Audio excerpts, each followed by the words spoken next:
Welcome back to Stone Cabin Adventures. Kevin's behind the camera, Lorelai's in front of it, and Pinky Calhoun is in your imagination.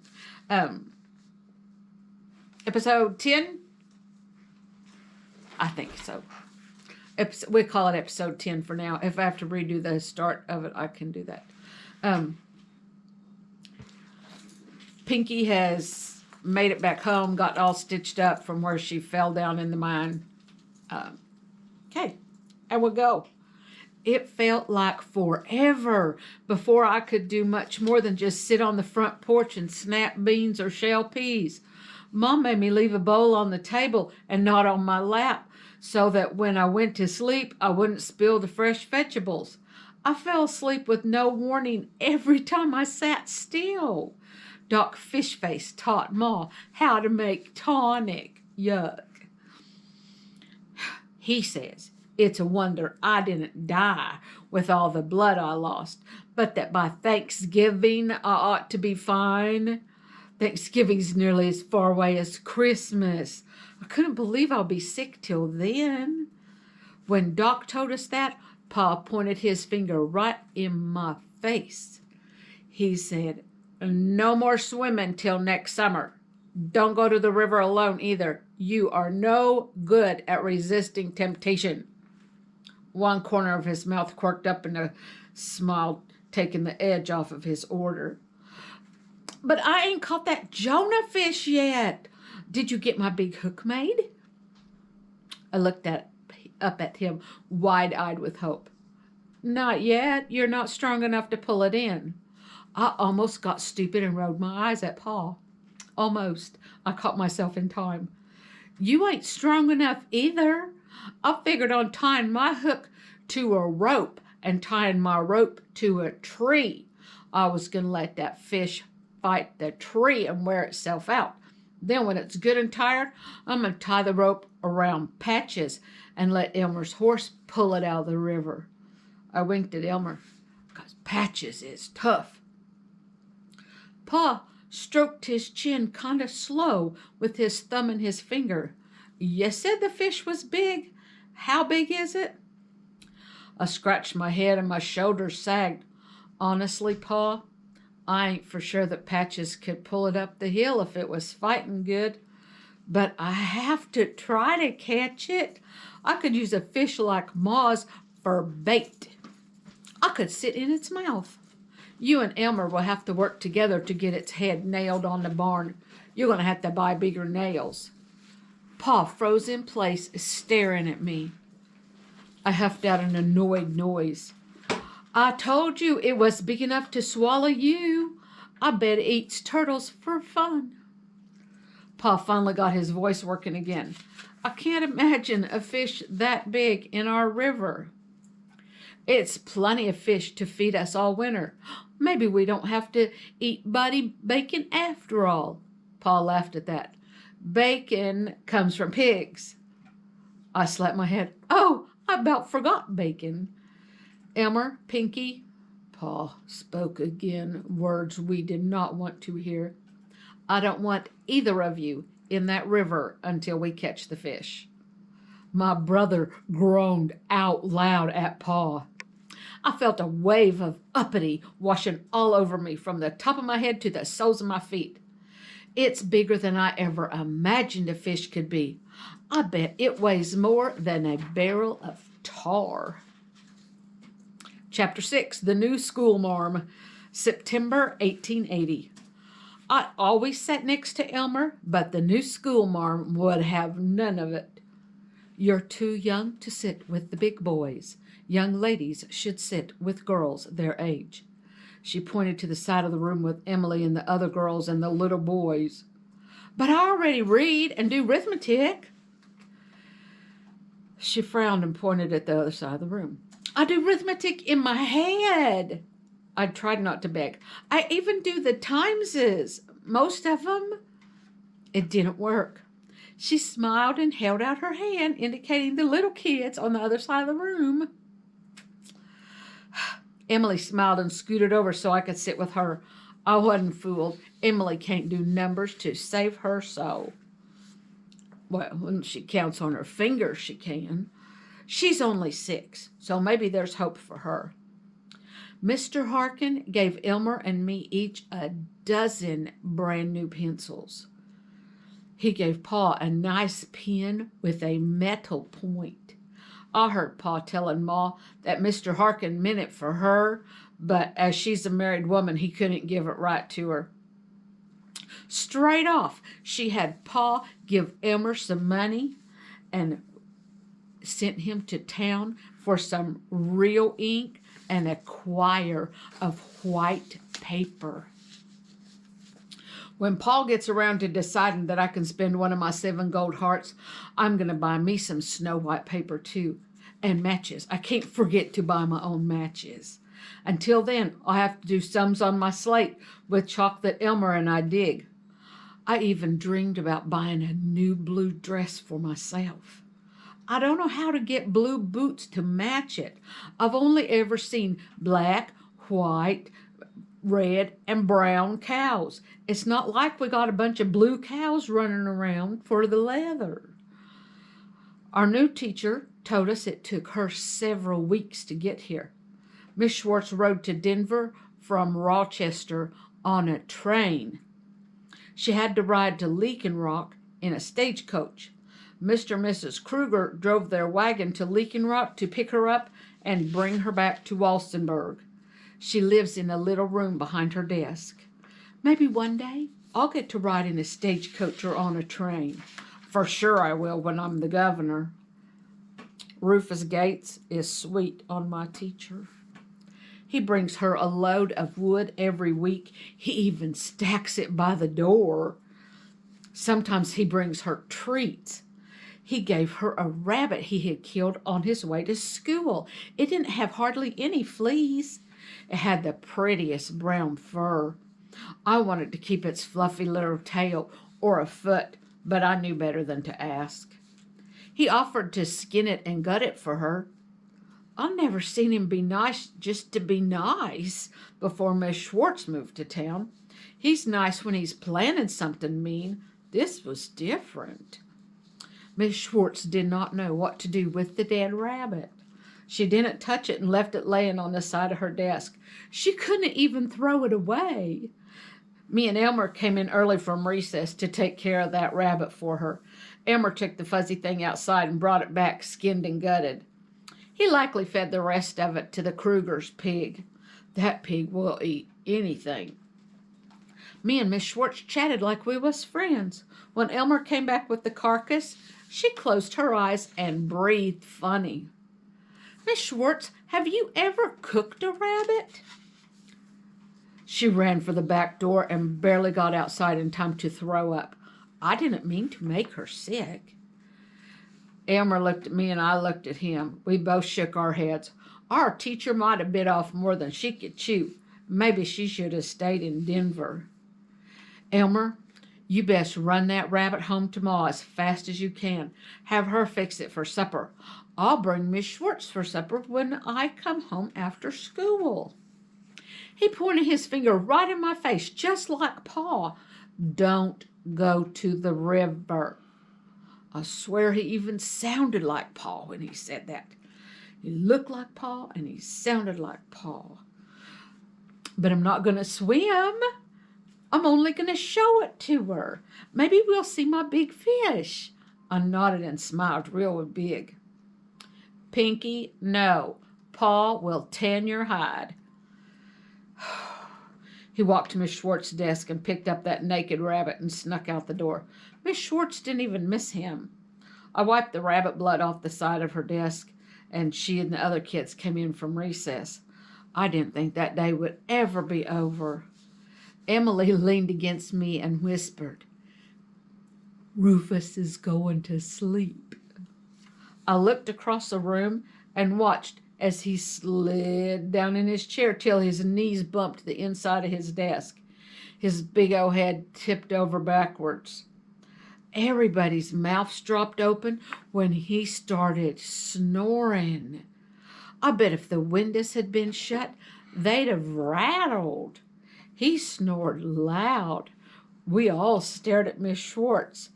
The look on her face told us she didn't know what to do either. I guess you can copy your spelling words 5 times each and practice your numbers with someone else in your grade. Maybe he'll wake up soon. All I could think was Buddy Bacon snores whenever Pa gives him the leftovers from the sour mash. Rufus snored louder than Buddy does. I wondered if Rufus had got into some whiskey at lunch. Emily leaned over again, so I tipped my head over to hear her. I waited, but she didn't say anything. When I looked down at her, her eyes had closed. Her eyelids were the prettiest pale purple. I put my arm around her and held her close to keep her from falling out of our seat. 2 other kids went to sleep with their heads on their desks. Miss Schwartz let us go home early and forgot to make us sweep the floor and wipe off our desks. I had taken 1,146 steps away from town when I remembered I was supposed to bring that teacher home. I fast ran back to the school.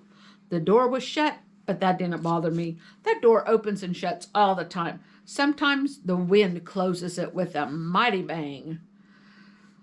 I opened the door and walked into the middle of a problem bigger than I could fix. Miss Schwartz had her back to the blackboard. She had slid sideways and wiped off most of my spelling words.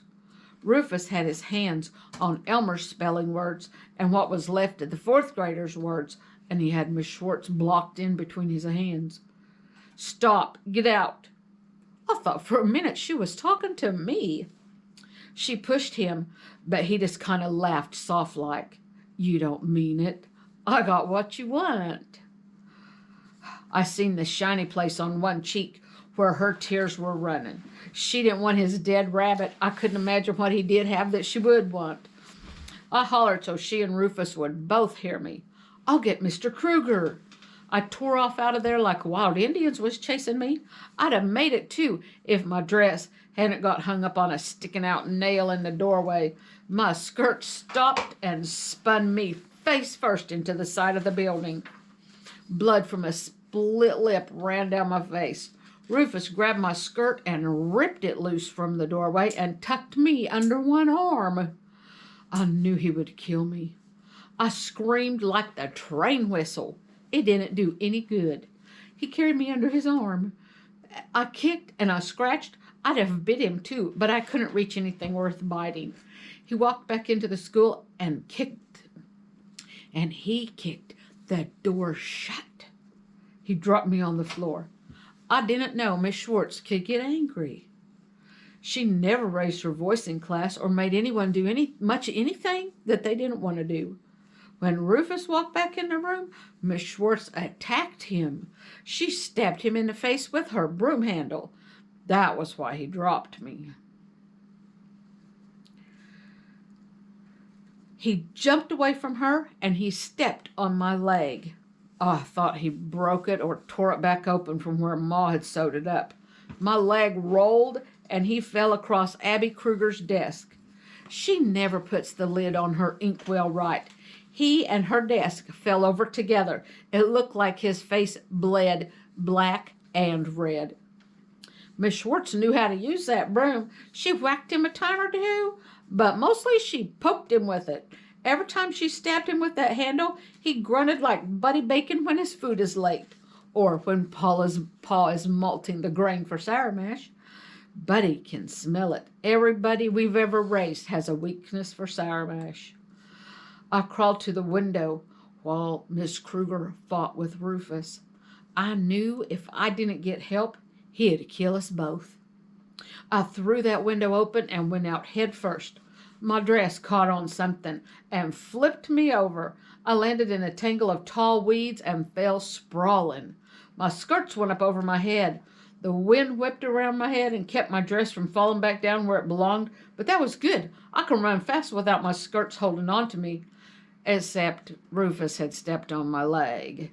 When I took off running, I fell flat on my face. My knee quit working. I jumped up and hopped as fast as I could. I looked where I was putting my foot and not where I was headed.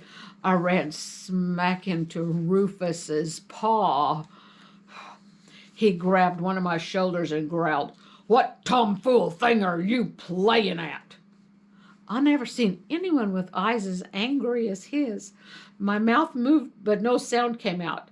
I finally blurted, "You gotta get help. Something bad is happening at the school. Get the sheriff. Miss Schwartz is crazy." Of course, I had to tell him Miss Schwartz was a problem. In his mind, Rufus could do no wrong. He'd never get help if he thought his precious boy might be making trouble. I took his one hand he had left and tried to hop toward the jail. He picked me up and ran me to Doc Fishface instead. "Doc, I'm headed to the school. You take care of this mess." A dozen times Doc asked me, "Where does it hurt?" And he poked at my busted lip. I tried to explain, but he didn't get it. And Kevin's phone's going off. Yeah. I tried to explain, but he didn't get it. I finally grabbed his hand and tried to hop to Miss Schwartz and to the school. "Pinky, stop." Good. "Where are you going?" "School. Help her." I hoped blood poured from Rufus's dead body and not from Miss Schwartz's. Fishface grabbed his black doctor bag and took off for the school, but not before he put me on his table and pointed his big old finger at me. He ordered, "Stay there." It would serve Rufus right if he had to live on tonic forever. I rolled onto my tummy and off that hard old table. I knew Doc had my best interest at heart, but I couldn't stay. I had to get more help from Miss Schwartz. I hopped across the street and down a couple of blocks to Mr. Kruger's store. It's closer than the sheriff's office, but not close enough. Once I hopped that far, I couldn't catch my breath to explain the situation to Mr. Kruger and Abby. "School," I tried to tell him. By then I was so worried about Miss Schwartz I thought I'd throw up. She didn't only have to fight Rufus, I'd send his paw over there. I hope Doc got there in time to keep Mr. Gates and Rufus from killing my teacher. "Pinky, slow down. Take a breath." He grabbed a chair and sat me in it. "Just breathe." "It's emergency." "Who's having an emergency?" "The teacher." "Who? You gotta take time to breathe so I can understand you." I know he meant well. I could tell he knew we had a big problem. "Tell me their name again." "He'll kill her," I bawled. Rufus had probably already killed her, and I would be next. I knew it. I didn't know how to make the Krugers understand me. Finally, Mr. Kruger just picked me up and said, "Point me in the right direction." I pointed to the pistols he had for sale. "Gun! Get a gun!" He grabbed his own shooter from under the cabinet. He hoisted me up on his bony old back and took off out the door. I pointed at the school, and he ran. I held on so tight I near choked him. I could smell his nasty breath every time I breathed in. My bruised leg bounced on against his bony old body with every step, and he took a lot of steps. We got to the school, and he dropped me behind the outhouse. I fell down spraddle-legged and bawled. I leaned back against that stinky little building and just cried. My hair blew and my curls tangled themselves in the rough wood siding. I heard hollering and yelling. When the gunshot sounded, I froze. My heart hurt worse than getting hit by that fish's tail. I wondered if I had been shot. My leg hurt. I worked up my courage to look at it. I should not have. My knee had puffed up twice its normal size and turned purple and red. I touched it gentle-like. The skin was hot, hotter than my thigh or my calf. That worried me. The weeds prickled me where I sat, but I couldn't move. I watched a rattlesnake wind its way across my sore leg and disappear into a crack in the outhouse. Made me not want to go there to go to the bathroom. That snake had 2 rattles and a button. I don't know why I noticed that, but somebody had gotten themselves killed. It could not have been one of my people or Emily. I have that to be thankful for. I hoped Rufus had died, but Mr. Gates headed this way first. Maybe he'd killed Miss Schwartz for poking Rufus with the broom. Mr. Kruger had gotten there soon after Mr. Gates. Since Kruger and the school board hired the teacher, surely he wouldn't have killed her.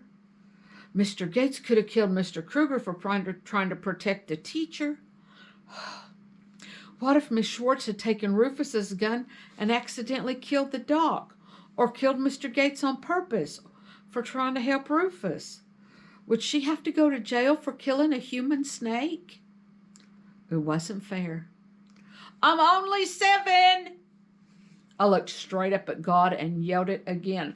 I'm only 7. This is too much for a kid. I wiped my nose on my skirt tail and I yelled at God for a while. God listens. I'm sure he just sighs sometimes, but he always listens. I jumped when Miss Schwartz sat down in the dirt next to me. Outhouse dirt is nearly as creepy as graveyard dirt. I didn't expect her to sit there willingly. She put her arm around me and pulled me close. She cried too. Her white shirt had blood and ink smears all over it. Her beautiful hair had fallen down like she'd been in a fight. It took me a minute to realize she'd been in an honest-to-God fight. She had a right to look like it. I tried to be strong, but it felt so good to let someone else do it. I tried to curl up next to her, but my leg would not bend. I leaned against her and shook for a long time. I cried until the whole world went dark. So, that was episode 10. Bless Pinky's little heart. The more I write about her, the more I just love her. Pinky's fun. I hope you like her too. Leave us comments. StoneCabinAdventures@gmail.com as our email address for those. Any comment you want to make on that? Good comments, bad comments. We can learn from either one of them.